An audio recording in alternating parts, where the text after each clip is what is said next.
Je vais vous parler aujourd'hui un tout petit peu d'Ojas, le thème du cours, et sachant que idéalement, c'est bien de lire l'article que j'ai écrit sur le blog sur la thématique pour vraiment être à l'aise dedans et savoir de quoi il s'agit. On va pas parler, on va pratiquer, mais pour stimuler le système immunitaire et renforcer l'Ojas. Donc, comment est-ce qu'on va faire pour stimuler le système immunitaire? On va déjà nettoyer un peu l'organisme. Il y a des endroits qui ont tendance à se charger en toxines et on va chercher à nettoyer, à stimuler, à renforcer le niveau d'énergie. On connaît par contre moins bien l'Ojas. Et l'Ojas, c'est vraiment un des concepts clés de l'Ayurveda. L'Ojas, si l'on peut traduire en français, c'est vraiment approximatif, mais c'est l'élixir de vie, notre sève de vie.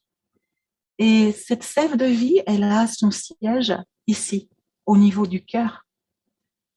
Et pour le préserver, pour préserver cette sève, le, le fonctionnement, c'est vraiment d'aller chercher l'harmonie, chercher les pensées positives, nourrir un sentiment d'unification.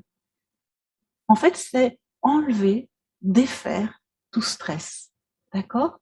Et aller cultiver cet espace du cœur et le sentiment d'amour, donc de bien-être, voilà.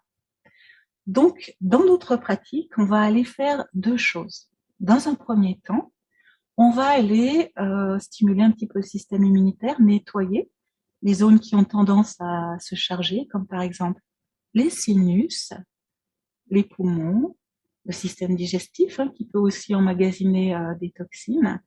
Et dans un deuxième temps, on va aller se poser, lâcher. Ça veut dire que la pratique va être très, très douce.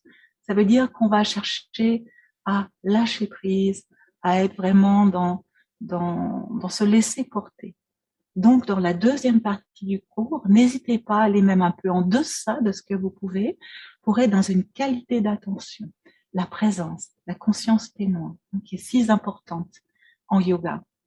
Voilà, donc c'est vraiment en deux phases, une partie où l'on va plus travailler pour nettoyer, et dans un deuxième temps, on va lâcher prise et nourrir cet espace du cœur, nourrir cette joie sans cause, on peut appeler la joie d'être, la joie de vivre. Comme je le dis souvent, par exemple, les oiseaux, quand ils se réveillent le matin, ils chantent. Donc, c'est vraiment ça. L'idée d'Ojas, de la stimulation d'Ojas, c'est d'aller chercher cette joie sans cause qui est à l'intérieur. Voilà.